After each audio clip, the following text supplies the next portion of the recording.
Disposal of profits के second lecture में आज हम डिविडेंड से रिलेटेड अकाउंटिंग ट्रीटमेंट या अकाउंटिंग प्रोसीजर है, declaration of and payment of dividend के बारे में डिस्कस करने जा रहे हैं। और लेक्चर के एंड में मैं आपको कॉरपोरेट डिविडेंड टैक्स कब कितना लगाना है इसके बारे में भी मैं आपको बताऊंगा। तो स्टार्ट करते हैं पहली स्लाइड में, accounting of declaration and payment of dividend. तो आप लोग सुन लीजिए, अभी तक छोटी क्लासों में आपने डिविडेंड की पेमेंट की एक दो एंट्री सीखी हुई है। अब आपको डिविडेंड की पेमेंट का डिक्लेरेशन का पूरा प्रोसीजर सीखना है। टोटल 9 जर्नल एंट्रीज आपको समझनी है, यहाँ सिर्फ एंट्री समझनी है। और करिकुलम के थर्ड पार्ट में और आपको एक न्यूमेरिकल प्रॉब्लम करवाई जाएगी जिसमें आपको पूरी तरह से समझ आ जाएगा। और पेपर में वो न्यूमेरिकल बहुत अच्छा है, 20 नंबर के लिए एलिजिबल रहता है। तो पहली जर्नल एंट्री होती है, सबसे पहले क्या करना होता है, कंपनी क्या करती है, डिविडेंड को प्रपोज करती है। डिविडेंड प्रपोज करने के लिए उसको पहले हम एंट्री करते होते थे surplus account debited to propose dividend account. अब आपको लग रहा होगा सर अब तो सरप्लस अकाउंट डेबिट करके 2 में 4 आइटम क्यों लिखी हुई है। इसलिए है कि हमने 2 डिविडेंड देने हैं। एक तो हमने देना है preference dividend, surplus account debited to propose preference dividend to propose equity dividend. और आपको पता हो कि अभी छोटी क्लासों में हम डिविडेंड टैक्स को इग्नोर कर देते थे, आज हमने डिविडेंड टैक्स को भी देना है। जैसे कि पहले वीडियो में मैंने आपको बताया था, जहाँ पे डिविडेंड का अमाउंट आएगा उसके साथ डिविडेंड टैक्स का अमाउंट भी आएगा।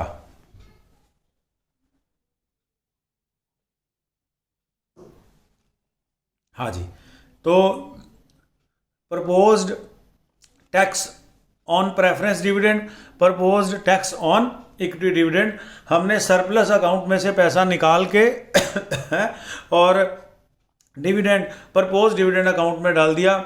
अब क्या होता है, ये डिविडेंड डायरेक्टर ने प्रपोज किया है 31 मार्च को अकाउंट्स क्लोज करते समय। अब क्या होगा, शेयर होल्डर्स की एनुअल जनरल मीटिंग होगी। शेयर होल्डर की एनुअल जनरल मीटिंग में ये डिविडेंड पास कर दिया जाता है। वो हाँ कर देते हैं ऑलमोस्ट 99% कि हाँ इतना डिविडेंड दे देना चाहिए।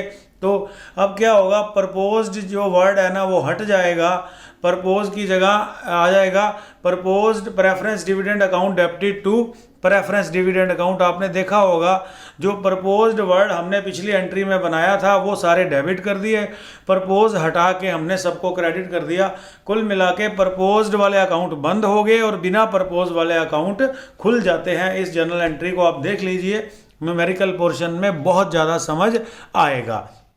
थर्ड एंट्री में हम क्या करते हैं, सबसे पहले हम क्या करते हैं कि जितने अमाउंट का हमने डिविडेंड का पेमेंट करना है ना उतनी अमाउंट का हम एक डिविडेंड बैंक अकाउंट खोलने जाते हैं। मान लीजिए हमने 5 लाख रुपए का डिविडेंड का पेमेंट करना है, तो हम क्या करेंगे, 5 लाख रुपए डिविडेंड बैंक अकाउंट में जमा कराएंगे। एक नया अकाउंट खोलेंगे जिसका नाम होगा, पहले हमारा बैंक अकाउंट चल रहा था ना, हम एक नया अकाउंट खोलेंगे डिविडेंड बैंक अकाउंट।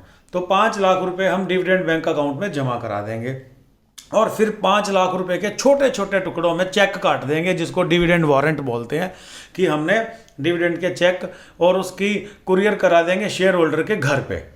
तो देखो जी, पहले डिविडेंड प्रपोज हुआ, उसके बाद डिविडेंड फाइनल हुआ, उसके बाद हमने क्या किया, एक डिविडेंड बैंक अकाउंट खोला। डिविडेंड बैंक अकाउंट खोला और उसके बाद हमने डिविडेंड बैंक अकाउंट में से छोटे छोटे चेक काट के शेयर होल्डर्स के घर डिविडेंड वारंट के चेक भेज दिए। और 5वां काम क्या होता है कि आपको क्या करना है, जितना भी पिछली एंट्री में हमने टैक्स बनाया था ना, सिंपल बैंक अकाउंट से उस टैक्स का पेमेंट कर देना है। गवर्नमेंट को टैक्स का पेमेंट कर दिया, ठीक है। अब जो बातें, वैसे तो 5 एंट्री में ही सारा काम हो जाता। पहला काम फिर से डिस्कस कराता हूँ। पहला काम क्या होता है कि आप लोग क्या करो, डिविडेंड को प्रपोज करो, ठीक है। डिविडेंड को प्रपोज किया, डिविडेंड को प्रपोज करके फाइनल कर दिया, फिर एक बैंक अकाउंट खोला और फिर उस बैंक अकाउंट से चेक काट के लोगों के घर चेक भेज दिए, ठीक है, और गवर्नमेंट को टैक्स की पेमेंट कर दी।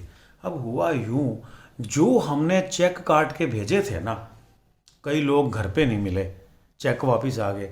कई लोगों ने चेक तो ले लिया लेकिन अभी वो चेक टाइम बार्ड हो गया, हमने जैसे चेक 3 महीने का होता है तो क्या हुआ, वो चेक क्लियर नहीं हुए, हमारे डिविडेंड अकाउंट में पैसे बोल रहे थे। जैसे आप किसी को चेक दे देते हो 10,000 का, अरे वो ले ही नहीं रहा, उसने चेक फाड़ दिया या घर पे नहीं मिला, चेक वापस आ गया, तो आपके अकाउंट पे पैसे थोड़ा निकलेंगे, तो पैसे तो अकाउंट में पड़े रह जाते हैं ना। अब मैं ज़्यादा ताकत इसलिए लगा रहा हूँ कि ये अब वाली जो 3-4 जनरल एंट्रीज है ना, ये थोड़ा कंफ्यूज करती है, लेकिन मैंने भी इनके लिए टिप्स और टेक्निक्स बना ली है कि आपको बिल्कुल भी परेशान नहीं होना पड़ेगा। तो पढ़ते हैं पहले, dividend not claimed transfer to unclaimed dividend account. तो ध्यान से सुनिएगा, करना क्या है, जो चेक कैश नहीं हुए ना, आप लोगों को क्या करना है, dividend bank account debited, dividend bank account debited. क्यों डेबिट किया, क्योंकि ये हमने जब चेक काटे थे तो डिविडेंड बैंक अकाउंट को क्रेडिट कर दिया था, ठीक है ना। मान लो 5 लाख रुपए डिविडेंड बांटना था, 4,90,000 के लोग तो चेक पास करवा के ले गए, 10,000 का पैसा वापस आएगा। Dividend bank account debited to unclaimed dividend account, एक नया खोलना है, उसमें पैसा डाल देना है। और फिर क्या, एक एंट्री तुरंत और करनी पड़ेगी और सेम अमाउंट एक बार फिर करनी पड़ेगी। एक अकाउंट आपको क्या, ये जो डिविडेंड बैंक अकाउंट का पैसा है ना, इसका नए बैंक अकाउंट के नाम से खोलना पड़ेगा। Unpaid dividend bank account debited नया खुल रहा है, टू डिविडेंड बैंक अकाउंट जो अभी ऊपर डेबिट किया था। ये दो काम आपको कर देने हैं, न्यूमेरिकल क्वेश्चन में ज़्यादा समझ आएगा, ठीक है। उसके बाद आपको क्या करना है कि अचानक से ना जो अनक्लेम्ड डिविडेंड का पैसा था ना, वो शेयर होल्डर ने संपर्क किया, सारा फॉर्म वॉर्म भर के दोबारा अप्लाई किया कि किसी वजह से ना हम पैसे नहीं ले पाए, अब हमारे पैसे दे दो। तो आपने एक अनक्लेम्ड डिविडेंड अकाउंट खोला था, एक अनपेड डिविडेंड बैंक अकाउंट खोला था। तो अनक्लेम्ड डिविडेंड अकाउंट को डेबिट कर देना है और चेक किस अकाउंट से काट के देना है, अनपेड डिविडेंड बैंक अकाउंट से चेक काट के दे देना है। ये 8th एंट्री आपकी हो जाएगी। और अगर इनमें से जैसे मान लो 10,000 रुपये हमने अनपेड डिविडेंड बैंक अकाउंट में जमा कराए थे, तो कानून कहता है कि आपको 7 साल इंतजार करना है, 7 साल आपको इंतजार करना है। अगर 7 साल तक कोई पैसा नहीं लेने आए तो एंट्री तो आपको 9वीं और 8वीं सेम नज़र आ रही है। पहले वो चेक हमने शेयर होल्डर को दिया था, अब हम ये चेक गवर्नमेंट में जाके जमा करा देते हैं। एंट्री तो होती है unclaimed dividend account debited to unpaid dividend. देखो 8वीं और 9वीं एंट्री सेम है, पर फ़र्क ये है कि 7 साल के अंदर अगर शेयर होल्डर डिविडेंड को क्लेम कर लेते हैं तो हमें कोई प्रॉब्लम नहीं है। अगर वो डिविडेंड को क्लेम नहीं करते हैं तो आपने गवर्नमेंट को जमा करा देना है। ये पैसा investor education and protection fund में जमा हो जाता है 7 साल बाद। तो अब आप थोड़ा सीख लीजिए कि डिविडेंड टैक्स कब कैसे लगाना है। अपनी ही बुक में एक पैराग्राफ छपा हुआ है, एज पर फाइनेंस एक्ट 2018। देखो 2018 में जो फाइनेंस एक्ट आता है ना, वो 18-19 साल के लिए आता है। ये तो आप सारे टैक्स के स्टूडेंट भी रहे हो, 2 साल आपने टैक्स भी पढ़ लिया है, तो ये सारी चीज़ों से आप वाकिफ़ हो। तो फाइनेंस एक्ट 2018 ये कहता है कि 18-19 का क्वेश्चन हो पेपर में कि आपका जो डिविडेंड है ना वो 18-19 का डिविडेंड हो, तो आपने कॉर्पोरेट डिविडेंड टैक्स का रेट लगाना है 20.56%। और फाइनेंस एक्ट 2019 में आपका ये टैक्स हो गया था 29.12%। ये थोड़ा सा करके बता रहे हैं कि 20 वाला 29 कैसे बनता है। हमने इन बातों पर ध्यान नहीं देना है। अब हमने लास्ट बात समझनी है कि ये the effective corporate dividend distribution tax is 29.12% on interim dividend and proposed dividend for the year 19-20। आपको क्या करना है कि या तो क्वेश्चन में इंटरम डिविडेंड का सवाल हो या 2019-20 का प्रपोज डिविडेंड हो, तो आपने टैक्स का रेट लगाना है 29.12%।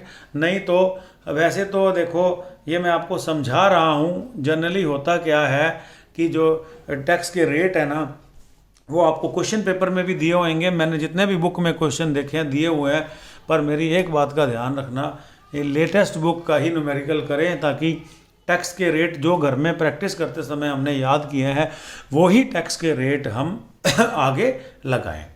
ठीक है, आगे the provision apply only on domestic companies, dividend declare by the foreign companies exempt from tax. ये भी एक बड़ी इंपॉर्टेंट लाइन है जो आपको समझनी है। तो कुल मिला के टेंशन यही है कि 20.56% लगाना है या 29.12% लगाना है। अगर सवाल 18-19 का हो तो 20.56 लगाना है। अगर सवाल आपका 19-20 का हो तो आपने 29.12% लगाना है। और एक स्लाइड, अब मैंने यही पैराग्राफ मुझे लगा हिंदी में भी देना चाहिए, तो आप लोग भी समझ लें कि अगर 2018-19 का सवाल कर रहे हैं तो आपको लगाना है 20.56%, और अगर आप 19-20 का क्वेश्चन कर रहे हैं तो आपको लगाना है 29.12%। तो मिलते हैं अगले वीडियो में एक न्यूमेरिकल प्रॉब्लम के साथ, जिसमें आपको नो डिविडेंड की जो एंट्रीज हैं उनके मीनिंग और सारा पर्पज समझाया जाएगा, उसकी पूरी डिटेल समझाई जाएगी। Thank you.